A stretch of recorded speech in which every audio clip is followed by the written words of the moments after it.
Take a look at this guy. He's completely unconscious at his keyboard.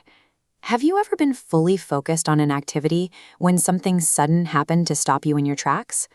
We experience these interrupted moments all the time. Today, you're going to learn exactly how to describe them in English by pairing two specific past tenses together. This timeline shows how that structure works. We start with a long action that was already in progress in the past.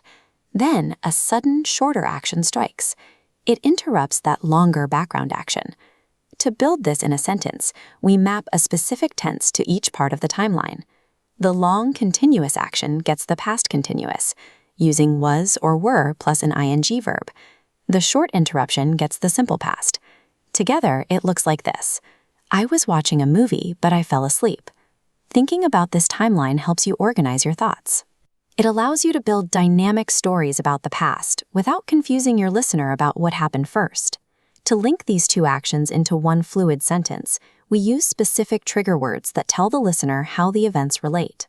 Watch how when acts like a magnet, attaching directly to the short interrupting action, when my cell phone died. Note, don't forget the helper verb in the first half.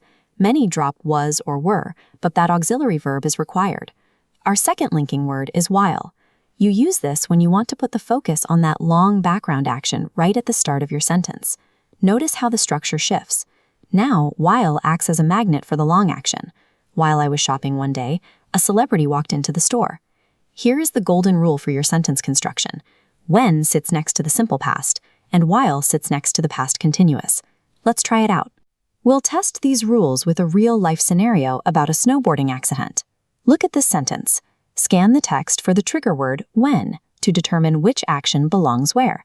Pause the video and speak the correct sentence out loud. For the long action, use the helper verb and ing ending, was snowboarding. Because when precedes the short interruption, use the irregular simple past, broke. Checking for when or while is the fastest way to decide which tense belongs where during a real conversation. This structure allows us to recount real-world events, like the stories behind accidental inventions, where a routine activity was interrupted by a stroke of luck.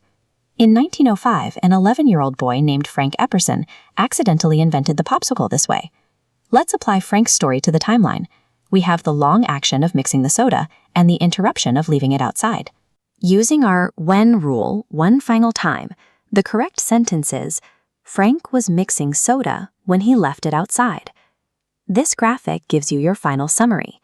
On the left, while sticks to your long past continuous actions. On the right, when sticks to your sudden, simple past interruptions. Screenshot this cheat sheet for your notes. Then head down to the comments and practice right now. Write one sentence about something you were doing this week when you were interrupted.